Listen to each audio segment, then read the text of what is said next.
Halo, selamat pagi. Apa kabar Anda semua? Kita bertemu di akhir pekan. Doa saya bersama dengan Bung Rocky, Anda tetap diberi kesehatan, tetap semangat menghadapi hidup ini. Karena ternyata kalau saya lihat di media sosial, itu yang bingung ternyata bukan hanya kita dalam menghadapi situasi ini. Karena Pak Jokowi juga ternyata bingung, Bung Rocky. Kemarin videonya beredar itu, Pak Jokowi. Coba kita tonton sebentar ya videonya Pak Jokowi biar kita sama-sama saksikan. Saya mau ini mau cari obat antivirus yang Tamifir. Oke, Tamifir sudah kosong, Pak. Nggak ada? Nggak ada. Terus saya cari kemana kalau mau cari? Nah itu, kita juga sudah tidak dapat barang dari itu. Sudah berapa hari? Nggak ada. Kalau obat Tamifir itu, kalau yang generik sudah lama, Pak. Kemarin itu masih ada merek Fluvir. Itu patennya. Tapi sekarang juga sudah kosong. Kalau yang ini, yang Tamifir. Nah, foto itu, video itu tadi, itu beredar luas dan ternyata ada behind the scene-nya. Karena Pak Jokowi, media juga menyebut bahwa Pak Jokowi bingung karena ternyata obat terapi COVID itu kosong. Nah, bayangkan bagaimana dengan orang rakyat biasa. Kalau seorang Presiden Jokowi saja sudah bingung gitu. Wah itu kemarin Hari Anak Nasional itu Ibu Mega ajukan PR buat anak-anak tuh.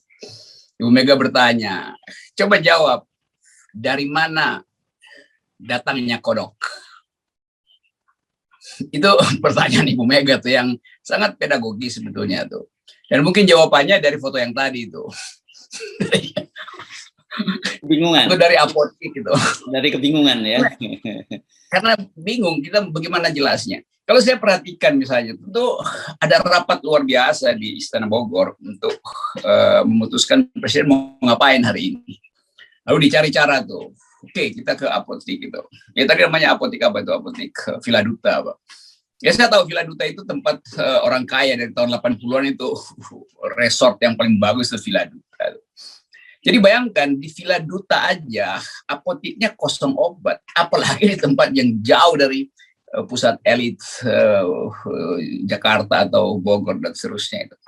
Tapi bagi saya yang menarik adalah agak aneh sebetulnya. Kalau saya baca dengan cara yang dialektis itu, begitu rakyat di bawah lihat bahwa Presiden Jokowi tidak bisa memperoleh obat, maka itu pesan bahwa siap-siap kalian meninggal. Sebetulnya Presiden Jokowi melakukan hal yang berbahaya. Karena dia memberitahu pada rakyat bahwa kami negara tidak akan mampu lagi mengurus kalian, nggak ada obat. Jadi kalian siap-siap aja jadi jenazah gitu. Kan itu pesannya tuh. Yang konyolnya itu buzzer menganggap bahwa Presiden Jokowi merakyat. Justru dengan cara itu diperlihatkan dia tidak pro pada rakyat. Mestinya dia cari apotek yang ada obat sehingga dia bilang pada rakyat pesannya, jangan khawatir, pemerintah menyediakan obat. Sekarang Presiden perlihatkan bahwa pemerintah tidak punya obat lagi, jadi kalian siap-siap stok kain kafan gitu. Kan begitu kan cara melihatnya tuh. Jadi kita tahu bahwa Presiden mau mencitrakan sesuatu, bahwa dia sederhana. Tapi ternyata bukan itu pesan yang ditangkap. Karena banyak orang yang menunggu obat dan Presiden bilang, ya kami udah gak punya obat. Kan itu intinya begitu pesan itu kan. Jadi begitulah kebijakan yang dungu akhirnya dipoles dengan pencitraan yang dungu juga tuh. Maka terjadilah olok-olok dunia bahwa memang Indonesia nggak mampu lagi, karena itu dunia bilang udah Indonesia siap-siap jadi kuburan massal. Jadi itu peristiwanya. Ini nggak ada semacam kecerdasan, bahkan untuk pencitraan pun nggak ada kecerdasan. Datang untuk sekedar memberitahu rakyat bahwa nggak ada obat lagi tuh. Itu kan pesan yang justru memperlemah daya tahan rakyat, karena rakyat akhirnya frustrasi, pesimis, lalu imunitasnya turun tuh. Jadi memang istilahnya otaknya itu memang nggak ada. Bahkan untuk obat psikologi rakyat pun dia nggak mampu, dia justru menimbulkan pesimisme pada rakyat. Apoteknya kosong. Nah, emang agak aneh kalau itu, karena kemudian kalau itu saya menduga itu bukan bagian dari kampanye yang memang dilakukan secara masif oleh pemerintah. Kenapa saya kesimpulan itu? Saya tiba-tiba kemarin mendapat satu WA yang masuk yang nomor nggak saya kenal. Nomornya itu nomor alay lah, 02, nomor 8 sekian begitu. Saya buka ternyata pesannya itu ada semacam post atau flyer saya percaya bersama Pak Jokowi kira-kira begitu mampu mengatasi COVID. Itu yang muncul, dan saya kira itu pasti ada semacam WhatsApp blast ya, kalau dulu sebenarnya SMS blast ya, dan saya kira banyak di antara Anda semua para viewer juga menerima. Dan tetapi ternyata Anda betul, bukan hanya rakyat biasa, tetapi media-media asing pun menangkapnya dengan cara yang sama. Karena saya baca misalnya di Reuters nih, Bung Rocky, judulnya "Don't Get Sick, Indonesian Poor Miss Out on COVID Care". Jadi udah dibilang bahwa kalau kamu orang miskin di Indonesia jangan sakit. Itu kan gila banget ini, menohok banget. Dan kemudian di Guardian bilang "Struggling for work and food, Indonesian poor suffer as COVID crisis deepens". Jadi apa sekarang ini media-media asing pun juga menangkap itu, bahwa menurut saya itu gila pesan bahwa lu jangan kalau lu miskin lu jangan sakit di Indonesia. Benar-benar deh, ini luar biasa, dan kampanye yang dirancang dengan tadi rencananya mungkin sangat luar biasa oleh istana itu berantakan begitu saja, Bung. Benar, yang ditangkap oleh internasional adalah Indonesia itu rakyatnya itu suffering, mengalami misery itu, dan itu yang nggak pernah dihitung oleh istana, karena kedunguannya untuk bikin promosi meme, video-video pencitraan itu tuh. Jadi kita bisa lihat misalnya nanti akibatnya apa tuh. Jadi orang kalau dia isoman ya udah terima nasib aja tuh. Karena dia nggak punya inisiatif lagi untuk cari obat, karena presiden udah bilang kita nggak punya obat loh, kalian siap-siap jadi mayat ya. Kan itu pesannya kan. Tapi nanti kalau kita dibilang kok begitu, ya memang begitu cara berpikir rakyatnya, bahkan rakyat luar negeri lihat begitu kok. Jadi kita lihat bagaimana pencitraan kan mau ditampilkan bahwa presiden itu merakyat. Sila keempat dia pakai tuh, yang bunyinya adalah kerakyatan yang dipimpin oleh kedunguan. Kan ini soalnya kan. Jadi kemarin juga masih muncul bahwa presiden sederhana, sepatunya 100.000, celananya 60.000 segala macam. Iya, dia tampil sederhana, tapi kemewahan dia itu adalah ketidakmampuan untuk menyelenggarakan keadilan sosial. Dia tampil sederhana, dan rakyat mau ikut kesederhanaan itu. Kan nggak begitu caranya kan. Kesederhanaan presiden itu justru membebankan rakyat. Karena dia nggak mampu untuk menghasilkan kemewahan dalam kebijakan. Yang memperoleh keuntungan cuma oligarki yang duit 1.200 triliun untuk COVID dan ekonomi, nggak ada efeknya tuh. Bagaimana mungkin ada uang 1.200 triliun di APBN tapi obatnya kosong? Kan otak kita mengatakan begitu. Presiden harusnya ada di istana untuk cari cara agar supaya apotek itu nggak kekurangan obat. Sekarang dia justru datang ke apotek untuk memperlihatkan memang nggak ada obat. Iya.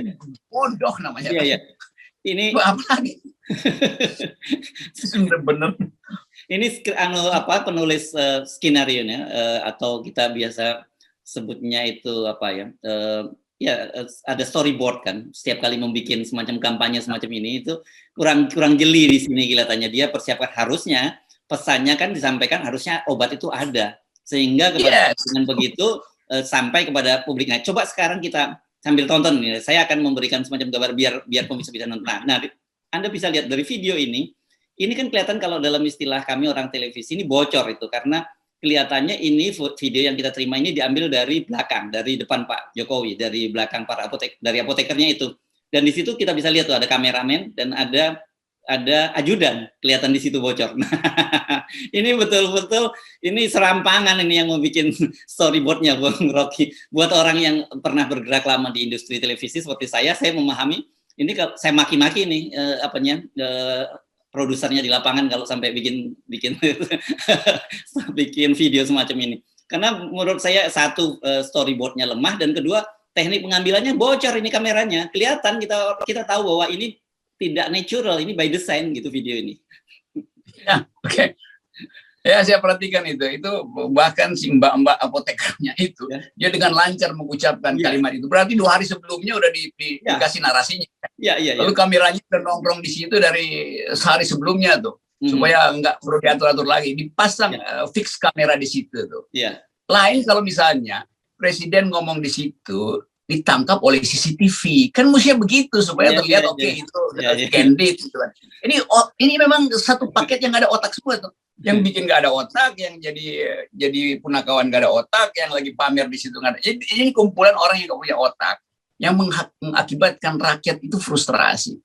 Rakyat memang menonton itu, lalu anggap presiden ngecek ya, iya, tapi beritanya presiden bilang kalian siap-siap jadi mayat karena nggak ada obat lagi. Jadi pesan itu nggak nyampe, pesan bahwa optimislah bahwa pemerintah menjamin kesehatan. Ini nggak ada, justru pemerintah bilang kami angkat tangan, nggak ada obat. Jadi buruk banget itu. Jadi seluruh skenario itu berantakan, dan itu saya nggak tahu nih buzzernya mau bilang apa lagi itu. Buzzer akan bilang iya, tapi kami masih bahagia tuh karena presiden menemui apoteker. Apoteker bilang iya, ini narasinya, gue disuruh ngomong begini itu. Iya. Satu lagi saya kira ini kita bicara pada mama.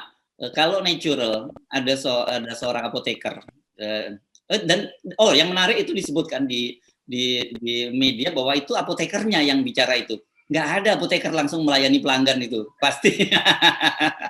Ini benar-benar banyak kekonyolan, dan biasanya kalau ada seorang apalagi tugas apoteker di front line-nya ada melihat seorang Presiden Jokowi datang pasti histeris dulu ya, Bung Rocky ya. Sebagai orang awam pasti akan bilang histeris, bukan kemudian ngomong begitu lancar begitu. Jadi ini scripted, ini betul-betul membaca skenario semua.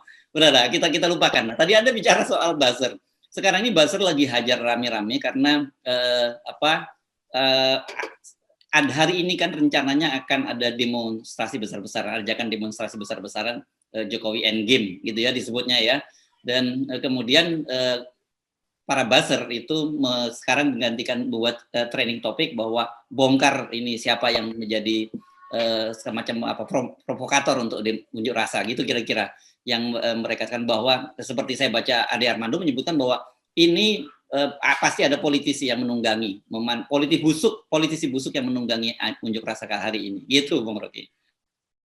Ya nggak ada soal mau politisinya busuk nggak busuk, yang penting ditangkap nggak oleh rakyat. Kalau rakyat bilang ya memang benar tuh mau politisi busuk ya, mau politisi bersih, isunya tetap real gitu. Lain kalau memang nggak ada isu, kan orang menganggap ya memang presiden mesti diturunkan. Lalu siapa yang mau dikompori lagi? Semua orang merasa begitu. Jadi ini memang bagaimana mendefinisikan buzzer gitu. Buzzer kan orang yang disewa untuk memindahkan otaknya ke dengkul supaya lebih cepat terlihat. Kalau di dalam kepala kan nggak kelihatan, kalau di dengkul kan kelihatan otaknya. Jadi tema-tema semacam ini menunjukkan bahwa frustrasi itu memang terjadi. Sehingga ya pasti ada politisi busuk tuh. Ya mau apa poinnya tuh, buktikan aja itu berarti seluruh politisi busuk, berarti seluruh rakyat Indonesia busuk. Nah ini satu periode yang dari awal udah dicicil keresahan itu. Nah sekarang dia berkumpullah menjadi isu bersama tuh. Nah cari aja siapa isu bersama. Kita kalau ada anak STM yang ikut demo, nanti anak STM-nya disuruh oleh politisi busuk gitu. Terus dia bilang, iya gue disuruh mak gue tuh, abang mak gue busuk. Tanya sama Ade Armando tuh, maknya siapa yang busuk gitu kan. Gitu-gitu aja intinya tuh. Iya. Ini blok politik pelajar segala macam. Nah, kemarin kemarin Del Pedro Marhen juga disebut sebagai salah satu dalangnya begitu kan. Dan dia yang menarik adalah bantahan dari Del Pedro, saya baca di Tempo, dia sebut bahwa saya nggak tahu menahu soal unjuk rasa itu, nggak ada kaitannya. Tapi saya setuju dengan ajakan unjuk rasanya itu. Ini menurut saya kira menolak ini. Dia nggak gaya politisi yang ngeles gitu, nggak tanggung jawab. Dia bilang dia tidak tahu. Saya kira ini honest ya. Saya tidak tahu, tapi saya setuju dengan. Kan polisi himbau terus supaya udahlah audiensi. Ya udahlah, polisi juga ngerti kan. Ya audiensi ya boleh aja, yang mau audiensi bagus polisi itu kan tawaran, yang mau demonstrasi kalau berbahaya polisi mesti kawal supaya nggak terjadi kerumunan.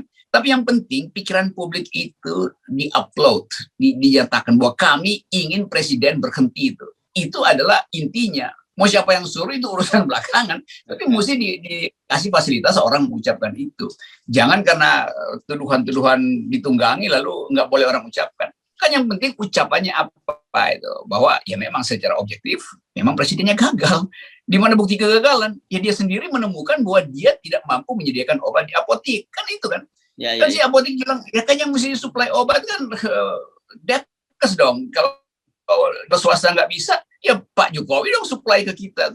Ya. Masa hal yang sederhana itu buzzernya nggak bisa paham. Ya. Nah, saya ingin memberi highlight tentang pernyataan polisi yang nggak perlu turun karena dalam situasi sekarang sedang COVID dan lebih baik audiensi. Meskipun saya tidak sepakat dengan kalimat audiensi, tapi saya akan semacam memberikan semacam pujian lah kalau sampai polisi menerapkan sikap-sikap yang persuasif semacam itu. Tapi berhenti di situ dulu gitu sampai kita nanti melihat apakah betul ketika di lapangan, ketika terjadi unjuk rasa gitu, polisi juga tetap melakukan pendekatan-pendekatan itu. Kita harap polisi tetap melakukan hal yang sama, Bung Rocky. Persuasif lah kepada para pengunjuk. Kira harus dua arah. Kan mesti dua arah. Kalau polisi bilang nggak usah demo, audiensi aja ke kita gitu. Nah, mahasiswa, LSM, masyarakat biasa yang ada di jalan juga punya hak yang sama. Pak polisi biarin kami demo dan Pak polisi audiensi ke kami di jalan, kan begitu ya, gampang. Jadi panggilan audiensi juga ada, maksudnya jaga kami ya Pak polisi. Jadi kan kata audiensi artinya mendengar kan. Jadi karena itu polisi dihimbau mendengar juga permintaan demonstran untuk mengawal mereka. Itu namanya audiensi juga. Dari kata auditu artinya mendengar, saya mau mendengar tuh. Nah, mudah-mudahan polisi juga mendengar permintaan rakyat supaya amankan kami ya. Jangan sampai Pak polisi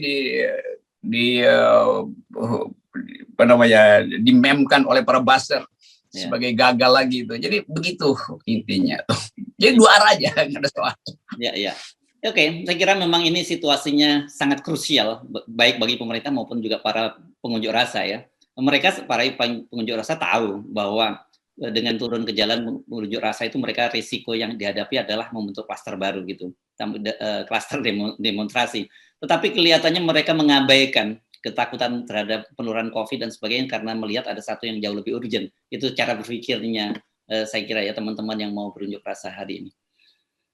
Ya, dan secara akademis memang diterangkan bahwa safety itu nomor 2, basic needs nomor 1. Itu yang disebut sebagai hierarki dari yang dibuat oleh Abraham Maslow, seorang psikolog sosial yang menganggap bahwa orang akan mengambil risiko terhadap keamanan kalau basic needs-nya itu tidak terpenuhi. Jadi perut itu mendahului dada itu. Jadi dada diperintah oleh perut. Jadi kalau soal basic needs ya udah nggak ada, itu bukan lagi diprovokasi, memang ilmu pengetahuan bilang begitu. Ya. Kalau begitu suruh Ade Armando baca Abraham Maslow itu, supaya dia paham bahwa yang nyuruh orang demonstrasi itu adalah teori ilmu sosial yang dia pelajari itu kan. Begitu tuh. Ya. Oke, baik, terima kasih Bung Rocky. Kalau Anda mau demo, saya kira penting tadi untuk diperhatikan, 1, jaga protokol kesehatan. Kedua juga kita pengen juga jangan sampai terjadi perusakan fasilitas-fasilitas umum. Jangan sampai terprovokasi. Nah, ini hati-hati juga karena dalam situasi begini biasanya pasti akan ada yang mencoba memprovokasi Anda dan kemudian nanti kesalahan ditimpakan pada Anda. Sebaliknya pada polisi akan menarik tadi kalau yang disarankan oleh Bung Rocky, silakan beraudiensi di jalanan. Nah, inilah jauh lebih menarik. Itu ya Bung Rocky.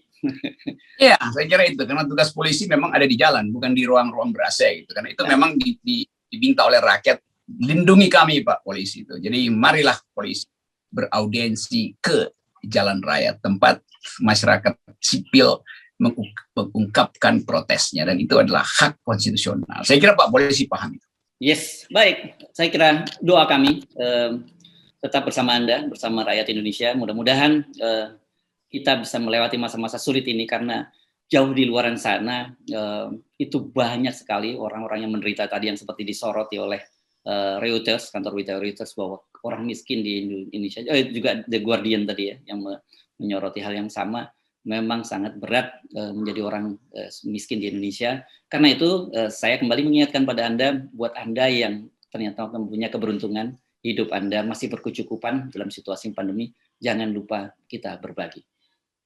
Ya, berbagi itu adalah ekspresi paling dasar dari kemanusiaan. Yep, oke. Terima kasih, Bu Rocky. Ya, salam akal sehat.